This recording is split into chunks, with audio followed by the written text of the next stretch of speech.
Dan Blocker was walking toward his mark on the dusty western street when something beside the camera caught his eye and made him stop dead in the middle of the set, his hand rising in a gesture that froze every person within shouting distance. Wait, because what Dan saw in that instant was the kind of detail that most people would have missed entirely, and the next 60 seconds will prove whether his instincts were paranoia or the only thing standing between his crew and disaster. The morning had been routine in the way that good production days often were. The call time was early, the coffee was hot and strong, and the crew moved through their preparations with the easy rhythm of people who had done this work together for years. The western street set stretched out in the California sun, false-fronted buildings casting sharp shadows across the packed dirt, hitching posts and water troughs positioned exactly where they had been positioned 100 times before for 100 different shots. The smell of sawdust and fresh paint drifted from somewhere behind the general store facade, where the carpenters had been making repairs to a section that had been damaged during last week's stunt sequence.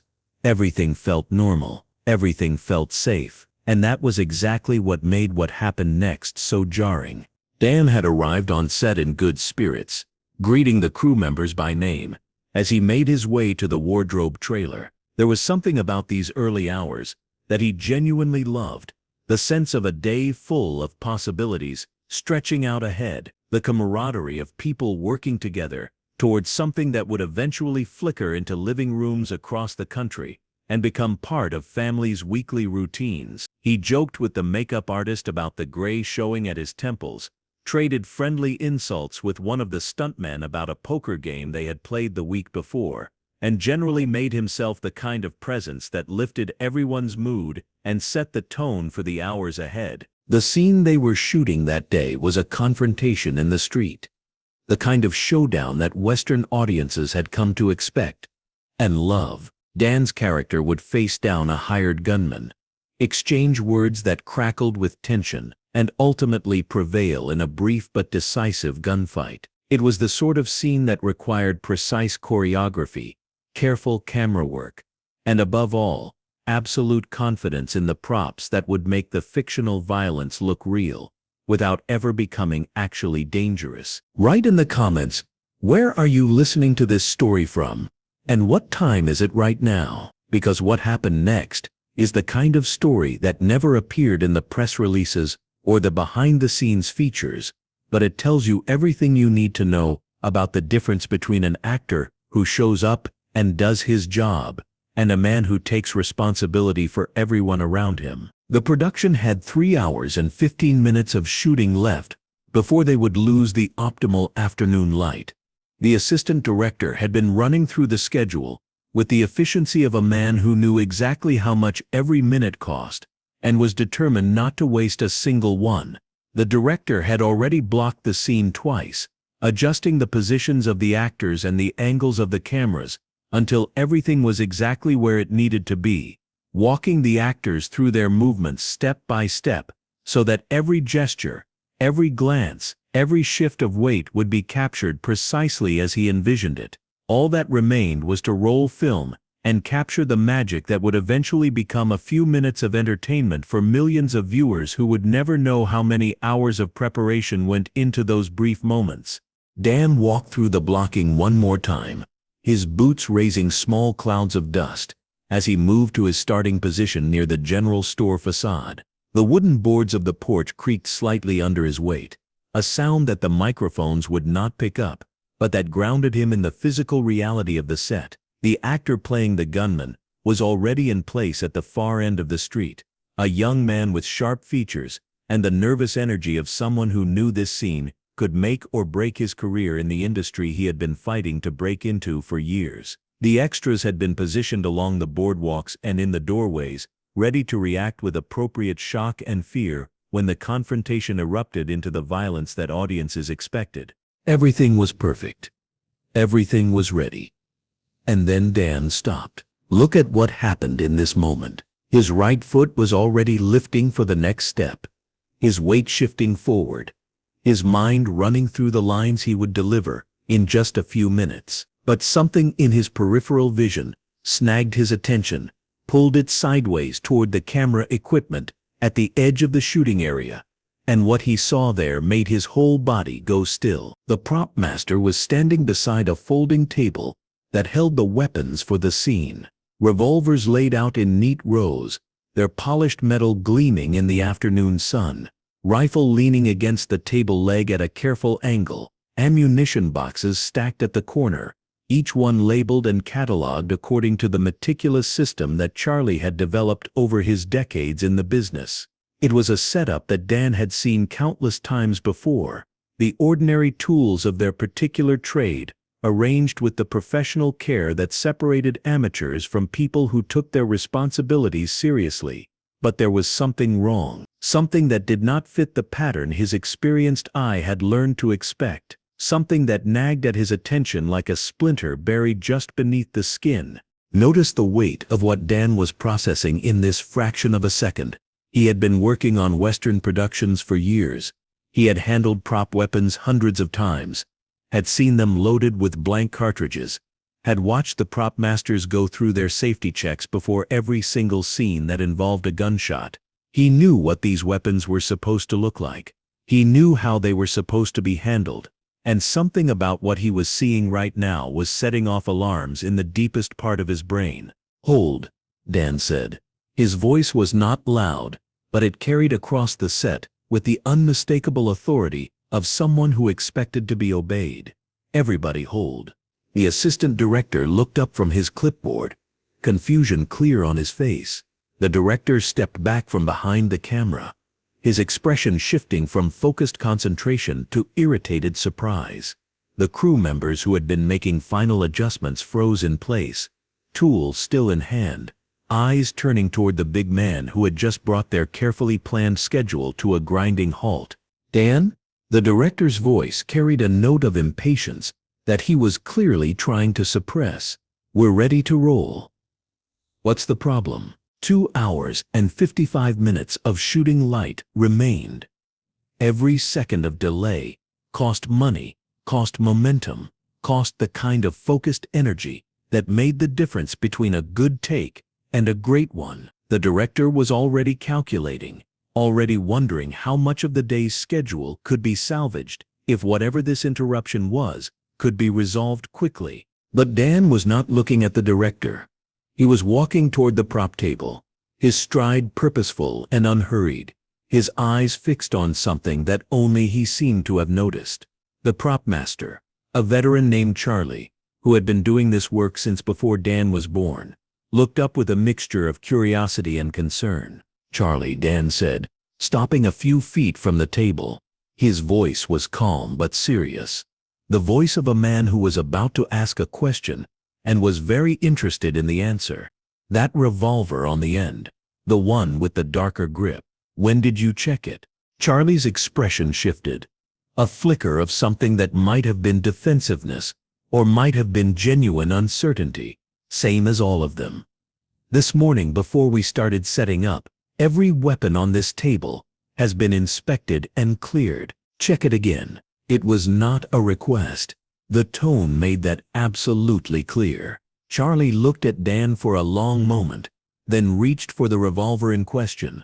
His movements were professional, automatic, the ingrained habits of a man who had spent decades ensuring that the tools of fictional violence never became instruments of real harm. He broke open the cylinder, examined the chambers, and then stopped. "Wait, before we continue, you need to understand the silence that fell over the set in that moment. It was not the comfortable silence of a crew waiting for direction. It was the sharp, sudden silence of people who have just realized that something has gone very wrong and are holding their breath to find out how wrong it is." Charlie's face had gone pale. His hands, which had been steady and confident a moment ago, were now trembling slightly as he held the revolver up to the light and examined it more closely. When he spoke, his voice was barely above a whisper. "This isn't ours." The words hit the set like a physical blow. The director took an involuntary step backward. The assistant director's clipboard clattered to the ground, and Dan Blocker, who had stopped everything because of a detail that most people would have overlooked, felt his stomach drop even as his instincts were proven terrifyingly correct. "What do you mean it isn't yours?" The director's voice had lost all its impatience now.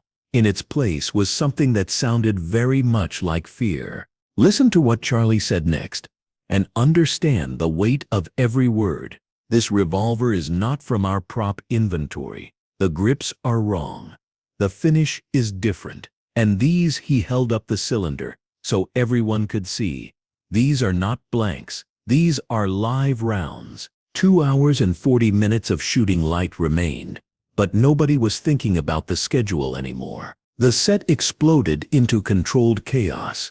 The first assistant director was on his radio, calling for security. Someone was shouting for everyone to step back from the prop table. The actors and extras were being herded away from the shooting area, their faces a mixture of confusion and growing alarm. And in the center of it all, Dan Blocker stood like a rock in a river, watching, thinking, trying to piece together how a loaded weapon with live ammunition had found its way onto a table full of props meant for make-believe. Remember what this moment meant for everyone on that set. These were people who trusted their lives to each other every single day. The stuntmen who fell from horses and crashed through windows trusted that the ground would be soft enough, the glass would be breakable enough, the whole elaborate machinery of movie magic would protect them from real harm.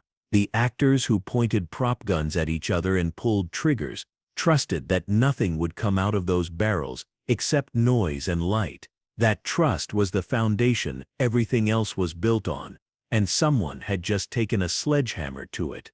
Dan walked over to where Charlie was standing, still holding the revolver like it might bite him if he moved too quickly. The older man's hands were shaking now, his face the color of old paper, his eyes showing the particular horror of someone who has just realized how close they came to being responsible for something unspeakable. "Charlie." Dan's voice was gentle now, the anger he felt carefully controlled, because he could see that the prop master was already punishing himself worse than anyone else could. "Look at me. This isn't your fault. Someone put this here. Someone switched it, or added it, or whatever they did. The question now is who and why." Notice what Dan was doing in this moment. The scene had shifted from preventing a disaster to managing the aftermath of almost having one. Every person on that set was scared, confused, looking for someone to blame or someone to follow. Dan understood that the next few minutes would determine whether this incident became a story of near tragedy, narrowly averted, or a story of chaos and finger-pointing that would poison the production for weeks. "Everyone listen up," his voice carried across the set, cutting through the murmur of frightened conversation. "Nobody leaves. Nobody touches anything else on that table. Security is on the way, and they're going to want to talk to all of us. In the meantime, I want everyone to think carefully about everything they've seen today. Anyone they didn't recognize, anything that seemed out of place. We're going to figure out what happened here, and we're going to make sure it never happens again." The director had recovered enough of his composure to take charge of the practical details. He sent the actors to their trailers, instructed the extras to wait in the holding area, and began making phone calls that would eventually involve studio executives, lawyers, and law enforcement. The Western Street set, which had been the site of fictional drama for years, was now the scene of a very real investigation. 2 hours and 20 minutes of shooting light remained. The schedule was ruined. The day's footage would never be captured. But everyone who had been standing on that dusty street was still alive and unharmed. And that was the only calculation that mattered. Wait, stop for a moment, and picture what would have happened if Dan Blocker had not paused. If he had walked to his mark, delivered his lines, and waited for the scene to reach the moment when his character drew his weapon and fired at the gunman across the street. The actor playing the gunman would have been standing in the line of fire. The extras would have been watching from the boardwalks. The crew would have been positioned behind and beside the cameras. and a real bullet would have traveled across that fictional frontier town, carrying with it consequences that no one would have been able to take back. Security arrived within 15 minutes, followed shortly by representatives from the studio's legal department, and eventually by police officers who treated the prop table like a crime scene, which it was. Yellow tape was stretched around the perimeter. Photographers documented every angle. Fingerprint specialists dusted every surface. The revolver with the live ammunition was carefully bagged and labeled, its presence on that table still unexplained, but its potential for harm now safely contained within the machinery of an official investigation. Dan answered questions for over an hour, patiently explaining what he had seen, what had made him stop, what instinct had told him that something was wrong even before his conscious mind could identify what that something was. The investigators were thorough and professional, taking detailed notes and asking follow-up questions that circled back on themselves to check for consistency. But they kept returning to the same fundamental question: how had he known? How had he spotted a detail that everyone else on that busy focus set had missed entirely? "I've been doing this a long time," Dan said finally, when the question had been asked for what felt like the 20th time. "You spend enough years handling these props, looking at these weapons, watching the same setup happen over and over again, and you start to notice when something doesn't fit. That revolver looked different. The grip was darker than our usual stock. The finish had a different sheen. It was probably 2 inches from being invisible, but something in my brain said stop, and I've learned to trust that something." 1 hour and 45 minutes of shooting light remained. But the sun might as well have been on the other side of the world for all the filming that would happen that day. The investigation would eventually reveal that the revolver had been brought onto the lot by a disgruntled former employee, a man who had been fired from the prop department 6 months earlier and had held a grudge ever since. His name was Walter Hendricks, and he had worked in the industry for over a decade before a series of conflicts with supervisors and colleagues had led to his termination. He had blamed everyone except himself for his troubles, and his resentment had festered in the months since his firing until it had curdled into something dark and dangerous. His plan, as far as anyone could piece it together, had been to cause an accident that would result in injury, chaos, and potentially the cancellation of the production entirely. He had studied the rhythms of the set, learned when the prop table would be momentarily unattended, and chosen his moment with the patience of a man who had nothing left to lose. He had not anticipated that someone would notice the switch. He had not anticipated the blocker. But that information would come later, in the days and weeks that followed the incident, as investigators pieced together the timeline and identified the person responsible. In the moment, all anyone knew was that something terrible had almost happened and had been prevented by a single person's vigilance. The mood on the set was a strange mixture of fear, relief, and gratitude that seemed to settle over everyone like a physical weight, pressing down on their shoulders and making every breath feel somehow more precious than it had felt that morning. Listen closely to what happened. As the afternoon wore on, the crew gathered in small groups, talking quietly, processing what had almost occurred. Some people were crying, others were making phone calls to loved ones, suddenly needing to hear familiar voices after brushing up against something that had reminded them how fragile everything was. The actors sat in their trailers, scripts forgotten, the fictional drama they had been preparing to perform, now seeming impossibly trivial in comparison to the real drama that had unfolded. And Dan Blocker moved among them all, checking in, offering words of comfort, making sure that everyone was okay. He did not draw attention to himself. He did not accept the credit that people kept trying to give him. He simply did what needed to be done, which was to help everyone on that set process what had happened and begin the slow work of rebuilding the trust that had been shaken. 1 hour and 15 minutes of shooting light remained when the director finally gathered the key personnel together to discuss next steps. "We're shut down for today," he said, stating the obvious. "Probably tomorrow, too, while the investigation continues. I've already spoken to the studio. They understand. They're as shaken as we are. He paused, looking around at the faces of people who had become more than colleagues over the years of working together. I don't have the words for what Dan did today. I don't think any of us do. But I want it on the record right now that this man saved lives. Period. End of story. Dan shifted uncomfortably, the praise clearly making him more uncomfortable than the crisis had. I just saw something that didn't look right. Anyone would have done the same. No. The director's voice was firm. Anyone would not have done the same. Most people would have walked right past it. Most people would have been too focused on their marks, their lines, the 100 other things they were thinking about. You stopped. You trusted your instincts.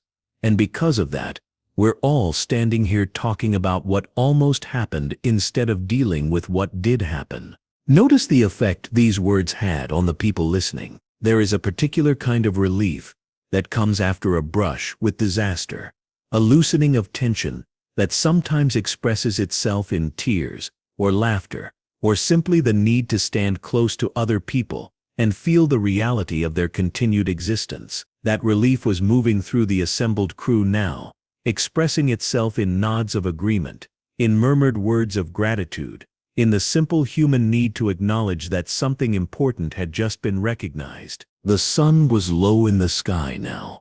45 minutes of usable light left at most, the golden hour that cinematographers loved painting the western street set in colors that would never be captured that day. But the beauty of the light seemed almost cruel in the circumstances, a reminder of everything that had been planned and prepared and ultimately abandoned. Remember what I said at the beginning about the prop master Charlie, who had been doing this work since before Dan was born. He approached Dan as the gathering began to break up, his face still showing the strain of the afternoon, his hands still not quite steady. "I don't know how to thank you," Charlie said, his voice cracked on the words. If that scene had gone forward, if that actor had been standing there when he could not finish the sentence. Dan put a hand on the older man's shoulder. "It didn't happen. That's what matters. Whatever this was, whoever did this, they failed. And tomorrow or the next day or whenever we get back to work, we're going to have the best checked prop table in the history of television. Every weapon inspected twice, every blank counted and verified. Whatever we need to do to make sure this never comes close to happening again." Charlie nodded, tears running down his weathered face. "You have my word. If it takes me all night, every night, I'll never let something like this get past me again." "It wasn't your fault," Dan repeated. "Someone put that weapon there to cause harm. You didn't fail at your job. Someone committed a crime. There's a difference. And I need you to understand that difference. Because we're going to need you when we start back up. We're going to need everyone. If you want to hear what happened on the night Dan Blocker received a letter that would change everything he thought he knew about his own father, tell me in the comments. Because this was not the only time his instincts and his willingness to speak up made the difference between tragedy and another day of ordinary work. There were other moments, other times when seeing what others missed was the only thing that stood between his people and harm. And every single time, Dan Blocker was the one who stopped first, the one who spoke up clearly, the one who refused to let momentum or schedule or the pressure of expectations override what his gut was telling him. That was Dan Blocker, a man who saw the small details others missed in the rush of a busy production day, a man who trusted his instincts when everything around him was pushing forward and demanding speed, a man who understood that real courage was not about the dramatic moments captured on film, but about the quiet vigilance that prevented dramatic moments from becoming tragedies. The Western Street set is gone now, decades removed from that afternoon, when everything almost changed in the worst possible way.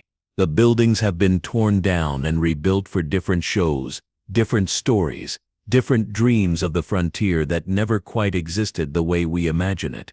The prop table where a loaded weapon once sat has been replaced 100 times over, and the safety protocols that were strengthened after that day have themselves been updated and revised as the industry learned new lessons from new close calls, incorporating hard-won wisdom into practices that became standard across productions throughout the country and eventually throughout the world. But somewhere, in the memories of everyone who was there that day, there is an afternoon that started with routine and ended with a revelation. A morning that felt normal until it suddenly did not. A moment when a big man stopped walking, raised his hand and said the single word that changed everything: hold. That is the inheritance Dan Blocker left behind. Not the character he played, though millions remember that too, and feel affection for the man they knew only through the screen. But the vigilance, the willingness to stop when something felt wrong even when momentum was pushing everyone forward, the understanding that no scene, no schedule, no amount of pressure from executives or budgets or network expectations was worth risking the safety of the people who trusted him to notice what needed to be noticed and speak up when speaking up was hard.